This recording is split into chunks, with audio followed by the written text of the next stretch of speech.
नमस्कार, आज का बाजार में आपका स्वागत है। मैं हूं आपके साथ पूजा त्रिपाठी और आप देख रहे हैं 18 नाउ स्वदेश। और इस शो में अगले आधे घंटे हम आपको बताएंगे कि आज बाजार में दिन भर किस तरह का कारोबार रहा, कौन सी अहम खबरें आई मार्केट के दौरान, और साथ ही साथ ये भी बताएंगे कि मार्केट के दिग्गज एक्सपर्ट का क्या व्यू बन रहा है बाजार पर।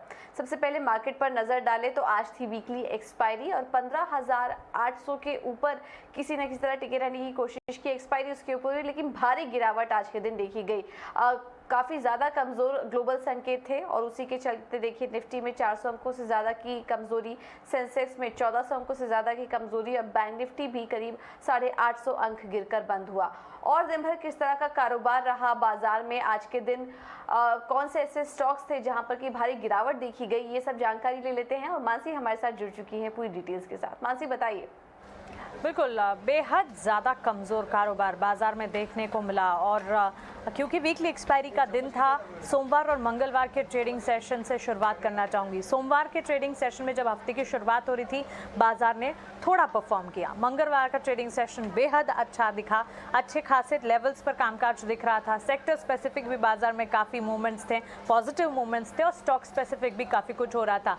लेकिन उसके विपरीत ये गुरुवार का सेशन है। रातों रात हमने देखा अमेरिकी बाजार बुरी तरह से टूटते हुए दिखे। इन्फ्लेशन का खतरा जो कि लगातार यहाँ पर डोमेस्टिक मार्केट्स में भी है, विदेशी बाजार में भी उसी का खतरा देखने को मिला। उसी के तर्ज पर हमने देखा डाउ देखे, S&P, नैस्डैक, हर तरफ कमजोरी थी। उसके बाद याद कीजिए आरबीआई मॉनेटरी पॉलिसी कमेटी के मिनट्स भी आते हुए दिखे। मॉनेटरी पॉलिसी कमेटी के मिनट्स में हॉकिश स्टांस था। ये भी कहा गया 100 बेसिस पॉइंट्स के रेट हाइक्स आने वाले दिनों में भी होते हुए दिख सकते। एक इमरजेंसी रेट हाइक तो हम देख ही चुके हैं। ये सारी की सारी चीज़ें थी FIS की सेलिंग इंटेंसिटी, जिसने बाजार का मूड बेहद खराब कर दिया। अनुमान था कि शुरुआत कमजोरी के साथ होगी, वैसा ही कुछ होता हुआ दिखा। जब बाजार खुले लाल निशान के साथ, सिर्फ एक स्टॉक को छोड़ दें, ITC, जिसके लिए बहुत ज़्यादा मजाक उड़ता है, लेकिन आज वो स्टॉक ने सभी को बीट करते हुए बाजार की इतनी कमजोरी में परफॉर्म कर दिखाया। ITC में हरे निशान के साथ ट्रेड्स थे, लेकिन उसके अलावा निफ्टी 50 के सारे 49 स्टॉक्स जो हैं लाल निशान के साथ कामकाज दिखा रहे थे।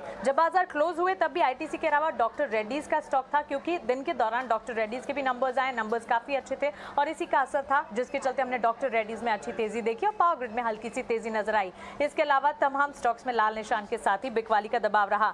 मिड कैप में भी इक्के दुक्के स्टॉक्स को अगर छोड़ दे, जहां पर कुछ हद तक परफॉर्मेंस दिख रही थी, बिकवाली ही सबसे ज्यादा हावी होती हुई दिखी।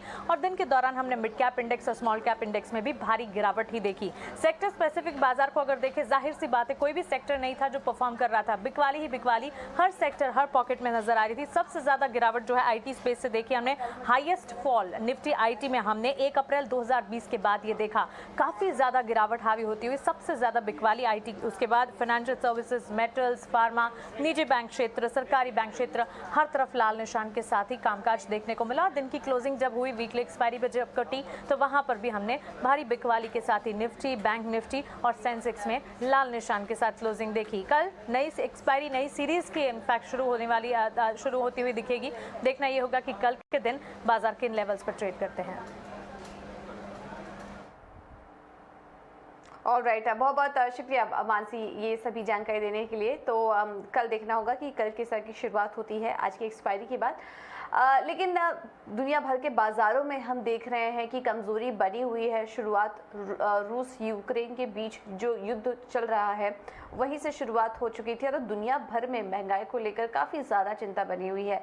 लेकिन इस बीच में, इस माहौल में भी कुछ कंपनियां ऐसी हैं जो कि इस आपदा के बीच भी उनके लिए अवसर का माहौल बन गया है और कुछ ग्रुप ऐसे हैं जिनकी के नेटवर्थ में एक काफ़ी अच्छा इजाफा देखने को मिल रहा है। जी हाँ, हम बात कर रहे हैं अदानी ग्रुप और अंबानी ग्रुप की, जो कि ये जो युद्ध चल रहा था उनके लिए काफ़ी बड़ा अवसर बना, क्योंकि हमने देखा कि युद्ध के बाद इनके जो नेटवर्थ है उसमें एक काफ़ी बड़ा इजाफा देखने को मिला। $25 बिलियन की नेटवर्थ गौतम अदानी की बढ़ी और $8 बिलियन के आसपास की नेटवर्थ में इजाफा देखा गया मुकेश अंबानी के। उनके कुल जो नेटवर्थ है वो करीब $90 बिलियन है मुकेश अंबानी की। और अगर वही गौतम अदानी की बात करें तो उनकी जो कुल नेटवर्थ अब पहुंच चुकी है वो $106 बिलियन की है। ये किस वजह से हुआ है, इसके कुछ फैक्टर्स की अगर हम बात करें तो हमने देखा इस बीच काफ़ी सारे कमोडिटी की कीमतों में उछाल हुआ। जो फॉसिल फ्यूल पर निर्भरता थी वो काफ़ी ज़्यादा बढ़ गई थी। ऐसे में में कोयले की कीमतें $400 प्रति टन और कच्चे तेल की कीमतें $100 प्रति बैरल के पास पहुंच गई थी और अपने रिकॉर्ड ऊंचाई पर ये दोनों ही कमोडिटी के दाम पहुंच चुके थे। तो इसका कहीं ना कहीं फायदा मिला इन दोनों ही कंपनियों को। अदानी ग्रुप में अगर ग्रोथ के ट्रिगर की बात करें तो वहां पर भी हम देख रहे हैं चौथी तिमाही के नतीजे भी काफी शानदार आए थे। मुनाफे में 30% का उछाल देखने को मिला। इसके अलावा कंपनी के आगे की ग्रोथ भी के प्लान्स भी काफी अच्छे नजर आ रहे हैं। ऑस्ट्रेलिया में कार्माइकल माइन के विस्तार पर काम जारी हो चुका है। ग्लोबल कोयला मांग इस साल रिकॉर्ड स्तर पर पहुंच चुका है, जिसका कि फायदा अदानी ग्रुप को मिलने की बात की जा रही है। भारत में कोयला खदानों का MDO यानी कि माइनिंग डेवलपर एंड ऑपरेटर है ये कंपनी, और इसका भी फायदा यहाँ पर मिलते हुए दिखाई जा रहा है। इसके अलावा पोर्ट में भी हम देखें तो वॉल्यूम में मजबूती कायम है। अब आते हैं अंबानी की कंपनियों पर, तो यहाँ पर भी काफ़ी सारे ग्रोथ ट्रिगर्स की बात की जा रही है। रिलायंस में भी हमने देखा कि मार्च तिमाही में शानदार ग्रोथ देखने को मिले। 60% आय ऑयल रिफाइनिंग और पेट्रोकेम से आती है, जिसका कि फायदा यहाँ पर कंपनी को मिलता हुआ दिखाई दिया। और जो औसत GRM थी वो भी रिकॉर्ड ऊंचाई पर पहुंच चुकी थी। तो ये तमाम कुछ फैक्टर्स ऐसे थे जिसने की सपोर्ट किया, और हमने देखा कि अदानी अंबानी, गौतम अदानी और मुकेश अंबानी दोनों के ही नेटवर्थ में एक काफ़ी बड़ा इजाफा देखने को मिला। लेकिन चलिए, ऐसी कुछ कंपनियों के लिए अवसर तो क्रिएट होते रहते हैं और ये सारी डिटेल और इस पर रिसर्च भी हम आपको बताते रहते हैं। लेकिन काफ़ी कुछ मैनेजमेंट ऐसे हैं जिन्हें की दिक्कतों से भी जूझना पड़ रहा है, और उन मैनेजमेंट की वॉइस भी हम आप तक पहुंचा रहे हैं। और ऐसे में हमने बात की सफायर फूड्स के CEO संजय पुरोहित से। कच्चे माल महंगे होने के कारण आगे कीमतों में और बढ़ोतरी की गुंजाइश है, ये उनका मानना है। और उन्होंने कहा कि पिज़्ज़ा हट के प्रोडक्ट्स की कीमतों में और आगे बढ़ोतरी देखने को मिल सकती है। श्रीलंका की भी बात उन्होंने की, और वहां पर उनका कहना था कि मैक्रो फैक्टर के कारण बिजनेस पर कोई असर नहीं दिख रहा है, आगे मजबूत ग्रोथ बरकरार रहेगी। आइए आपको सुनवा देते हैं उनका और क्या कहना था। इन्फ्लेशन रॉ मटेरियल्स के ऊपर जरूर इन्फ्लेशन है, बाकी कॉस्ट आइटम्स के ऊपर इतना इन्फ्लेशन नहीं है। तो इस हिसाब से हमें थोड़ा सा तो प्राइस इंक्रीज लेना पड़ा। इस बार KFC के ऊपर करीबन 9 to 10% हमने मार्च एंड और अप्रैल में लिया है। हमारे हिसाब से वो स्टिल कंज्यूमर इन्फ्लेशन से हमने थोड़ा सा कम ही लिया है। पिज्जा हट के ऊपर हमने 3% लिया है, और करीबन अगले 2-3 हफ्ते में थोड़ा सा और प्राइस इंक्रीज लेंगे। तो ये महंगाई जो रॉ मटेरियल्स के ऊपर हम देख रहे हैं, उसको मैनेज करने के लिए थोड़ा सा तो प्राइस इंक्रीज हमको लेना पड़ा। लेकिन अभी भी हम देख रहे हैं कि ट्रांजैक्शन ग्रोथ आ रहा है, हम नए स्टोर्स खोल पा रहे हैं, तो डिमांड स्टिल स्ट्रॉन्ग। फिर हम इस साल में देखेंगे कि कैसे होगा। इस बीच हमारी काफ़ी सारे बैंकों से भी बात हो रही है, और SBI के चेयरमैन दिनेश खरा ने भी हमसे खास बातचीत में कहा कि टर्म लोन की डिमांड में आगे तेज़ी दिख रही है। उनके मुताबिक होम लोन सेगमेंट में नए घर खरीदारों पर असर नहीं पड़ेगा। SBI म्यूचुअल फंड की तैयारी पूरी हो चुकी है, सही समय पर IPO ले आएंगे। Availment of the term loans which was sanctioned as at the end of the previous quarter, which was ending December.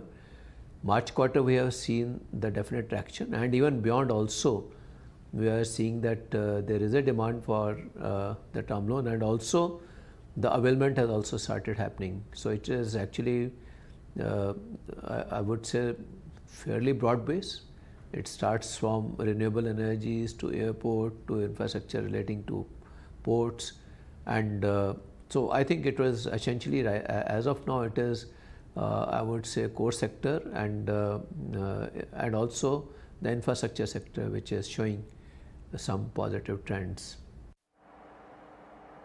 चलिए इस बीच ये भी देख लेते हैं कि कमोडिटी मार्केट में किस तरह का एक्शन है। बाजार में तो कमजोरी है, लेकिन कमोडिटी मार्केट में भी हम देख रहे हैं कि कुछ दबाव दिखाई दे रहा है। पूरी डिटेल्स ले लेते हैं। विश्वमोहन हमारे साथ जुड़ चुके हैं पूरी जानकारी के साथ। विश्वमोहन बताइए, कमोडिटी मार्केट की क्या हाल है? देखिए, शुरुआत बुलियन मार्केट से करेंगे। गोल्ड में जो शुरुआती कमजोरी दिख रही थी वो अब धीरे धीरे यहाँ पर तेजी लौट रही है, क्योंकि ग्लोबल इक्विटी मार्केट में जिस तरह से बिकवाली आई है उसका फायदा यहाँ पर बुलियन मार्केट को मिल रहा है, और निचले लेवल पर भी बाइंग का फायदा यहाँ पर दिख रहा है। चांदी की भी शुरुआती कमजोरी, जो 600-700 रुपये गिर गए थे MCX प्रभाव, वहाँ से अब धीरे धीरे गिरावट अब कम हो रही है, और लग रहा है शाम के सत्र तक चांदी भी हरे निशान में लौट आएगी। यानी एक मोमेंटम बन रहा है वापस से खरीदारी का पूरे ही बुलियन मार्केट में। कच्चे तेल की अगर बात करें तो कच्चे तेल में शुरुआती कारोबार में तेजी दिख रही थी, लेकिन अब धीरे धीरे यहाँ पर भी बिकवाली हावी हो गई है। जिस तरह से ग्लोबल ग्रोथ को लेकर चिंता है, लग रहा है कि मांग में रिकवरी के जिस तरह के अनुमान लगाए जा रहे हैं उतनी रिकवरी नहीं आएगी। सप्लाई भले ही कम हो लेकिन डिमांड भी कम रहने वाली है, क्योंकि ग्लोबल स्लो डाउन की आशंका बढ़ गई है। इक्विटी मार्केट में बिकवाली तेज हो गई है, फेड का रुख काफ़ी सख्त है, और अगर दरें इस तेज़ी से बढ़े, महंगाई इस तरह से बढ़े तो डेफिनेटली ग्लोबल रिकवरी में काफ़ी वक्त लग सकता है। तो इन सब सारे फैक्टर से क्रूड पर भी अब दबाव दिख रहा है और शाम तक लग रहा है यहाँ पर भी गिरावट और बढ़ने वाली। तो कुल मिलाकर बुलियन में वापस से स्पॉट एक दिख रहा है, तेज़ी लौट रही है, वहीं कच्चे तेल पर दबाव का माहौल बन रहा है। जी ऑलराइट, बहुत बहुत शुक्रिया विष्णु मोहन ये सारी जानकारी देने के लिए। चलिए अब आगे बढ़ते हैं और कुछ और भी एक्सपर्ट्स के व्यू आपको सुनवा देते हैं। हमने देखा कि 2 दिनों की रिकवरी के बाद बाजार में एक लगातार दूसरे दिन भी आज गिरावट का ही माहौल था, और ऐसे में हमने PGIM इंडिया के श्रीनिवास राव से खास बातचीत की और उन्होंने बताया कि बाजार में आखिर कब तक खरीदारी का जोखिम बना रहेगा और बढ़ती महंगाई के बीच निवेशकों को क्या करना चाहिए ये भी उन्होंने बताया। आइए आपको सुनवा देते हैं। PGIM इंडिया म्यूचुअल फंड के CIO हैं। श्रीनिवास, ये जो लास्ट 24 आवर्स में कुछ फैक्टर्स टेबल पे आए हैं, ये कोई नई बात नहीं है कि इन्फ्लेशन बहुत बड़ी चिंता है। वैल्यूएशन कंप्रेशन US में चालू हुआ था, इंडिया में भी चल रहा है, लेकिन लास्ट 24 घंटे में फ्रेश फैक्टर्स आए हैं कि ये इन्फ्लेशन कितना स्लो डाउन इम्पैक्ट कर सकता है। US को स्लो कर देगा, चाइना ऑलरेडी स्लो हो रहा है, क्या ये स्लो डाउन के शैडो इंडिया में भी आएगी, भारत बाजार में भी आएगी? तो अगर आएगी तो नीचे हम कितना गिर सकते हैं, इंडियन मार्केट कितना एडजस्ट करेंगे लोअर? आपकी क्या राय बन रही है इन फैक्टर्स को देख के? देखिए, शॉर्ट टर्म तो कंसर्न्स आर डेफिनेटली विजिबल, दिख ही रहा है कि देयर आर प्रॉब्लम्स, एंड इस तरह से RBI ने इंटरिम में आके इंटरेस्ट रेट बढ़ाया है, that itself says that things are not okay, and also indicates the change in direction. RBI ने अपना डायरेक्शन बदल दिया है, पहले ग्रोथ को बहुत ज्यादा फोकस था, अभी inflation has clearly emerged as a concern, इसीलिए वो लोग ने मिड टर्म में आके अपना व्यू और डायरेक्शन बदला है। सो ग्लोबली ये क्या है ना, अगर सिर्फ इंडिया होता तो मैनेजेबल है, ग्लोबली इन्फ्लेशन का कंसर्न है, इंटरेस्ट रेट का कंसर्न है, and it is only matter of time before India में भी things will become little challenging। अपने पास देखेंगे तो WPI CPI दोनों भी काफी all time high में चल रहे हैं, so it is only matter of time before we will see this impacting growth, and इसीलिए we are taking steps that we need to take to ensure that things don't go out of hand। So I think on interest rate inflation one need to be clearly worried, but I think मेरे हिसाब से corporate India का performance देखेंगे तो अभी भी बढ़िया चल रहा है। ये फोर्थ क्वार्टर में अभी तक आई थिंक 60% रिजल्ट आ चुके हैं, वहां पे भी हम देखेंगे तो numbers are better than analyst expectations. तो प्रॉफिट ग्रोथ करीबन 35% आया हुआ है। So corporate India is doing well, but ये इन्फ्लेशन को कंट्रोल करना बहुत जरूरी है। तो नियर टर्म इंडिया में नहीं है, ऑल ओवर वर्ल्ड प्रॉब्लम है, इसके वजह से FIs are selling. So we will also see market being very, very volatile, but I would say that medium term perspective में things are looking okay. Right, Srinivas, ये जो स्लो डाउन आ रहा है इससे ये भी तो हो रहा है कि ग्लोबल कमोडिटी प्राइसेस बहुत जोर से गिरेंगे। हमने ऑलरेडी देखा है कॉपर 7 मंथ लो पे आ गया है, गोल्ड रिफाइनिंग मार्जिन गिर रहे हैं, मेटल, लेड, स्टील सब नीचे आ रहा है, तो उससे तो कमोडिटी यूजर स्टॉक्स लेने चाहिए, ऑटो, कैपिटल गुड। आपकी क्या राय है? देखिए, बात सही है, बट ये जो लास्ट 3-4 महीने में जो रेट्स बढ़े हैं वो भी बहुत अबनॉर्मल बढ़े हैं। स्टील की बात करेंगे तो अक्टूबर नवंबर से steel has gone up so sharply, nobody expected that this will sustain. तो अभी जो करेक्शन आ रहा है, it is needed, correction is warranted, it is not at been paused on. तो वहां तक अच्छा है कि रिलीफ है कि ये प्राइसेस नीचे आ रहे हैं, बट ऐसा भी ना होना चाहिए कि डिमांड भी कोलैप्स हो जाए। So that concern is also there. अगर कमोडिटी प्राइसेस एकदम शार्प से नीचे आएंगे तो डिमांड भी गिर सकता है, तो वो कंसर्न है। बट ओवरऑल मैं ये मानता हूँ कि ये अच्छा है, ऑटो सेक्टर के लिए स्पेशली अच्छा होगा प्राइसेस नीचे आने से। ऑलराइट श्रीनिवास, प्रियंका यार, एक व्यू और आपसे समझना चाहेंगे आप, क्योंकि देखिए कॉर्पोरेट अर्निंग्स भी आप इस क्वार्टर की बात करें तो लगभग अब 50 में से 35 कंपनियों की तो कॉर्पोरेट अर्निंग्स आ गई हैं और आपको मिक्स सेट ऑफ नंबर्स भी दिखता है, इन्फ्लेशन का असर भी दिखता है। क्या एक व्यू ये भी लेना चाहिए, हमने कोविड एरा में देखा कि आपके लिए वो सारे स्पेसेस ज्यादा निकल कर आए जो उस समय के हिसाब से अडाप्ट कर रहे थे। क्या इस वक्त आपको फिर से लगता है कि बाजार थोड़े से डिफेंसिव स्पेसेस को फिर से पसंद कर सकता है? एफएमसीजी, फार्मा, रुपए की वीकनेस का भी वहां फर्क पड़ता है? बिल्कुल, आई थिंक बात सही है कि इवन हमारे फंड हाउस में हम लोग भी डिफेंसिव बढ़ा in the last few weeks given the uncertainties that are ahead. But Priyanka ji, मैं ये बोलूंगा FMCG is not defensive in terms of the valuations of the sector. So हमें फार्मा अच्छा लगता है क्योंकि ग्रोथ भी है और वैल्यूएशंस भी महंगा नहीं है। When it comes to FMCG, growth का concern है और valuations are, I would say, still on the expensive zone. So overall, I think one should definitely move to more defensive. Defensive मतलब ये है कि आप जो price दे रहे हैं, that is very important. So valuation should be on your side and also be with companies that are less dependent on international factors.